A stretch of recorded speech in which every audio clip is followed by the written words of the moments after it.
রুটি আলু পটলের তরকারির সাথে ব্রেকফাস্টে সন্দীপনকে আজকে দুধ ভাত আর একটু পাকা আম দিলাম। অম্বুবাচীর কারণে অফিস নিয়ে যেতে চাইলো না, অবশ্য নিয়ে গেলে অসুবিধাও হতো।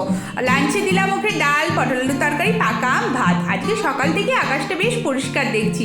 পাহাড়ের দেখা সকাল সকালই মিলছে। বৃষ্টির দেখা আগের দিন থেকে নেই, তাই আগের দিন শুতে যাওয়ার আগে সমস্ত জামা কাপড় ডুবিয়ে রেখেছিলাম। কেচে কমফোর্টে ডুবিয়ে আমি কিচেনে চলে এলাম। বেসিন ভর্তি বাসন ছিল, সব ধুয়ে কিচেন র্যাকটা পুরোটা ক্লিন করে খাওয়ার জন্য ফোটানো জলও বসিয়ে দিয়ে ততক্ষণে ওইদিকে কমফোর্ট থেকে জামা কাপড়গুলো নিগড়ে নিয়ে চলে এসেছিলাম ডাইনিং প্লেসটায়।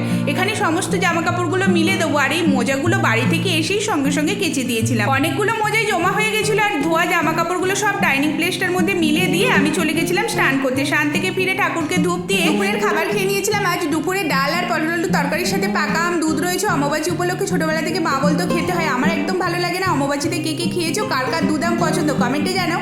অমাবাসীতে কিন্তু সিকিমে প্রচণ্ড গরম পড়েছে।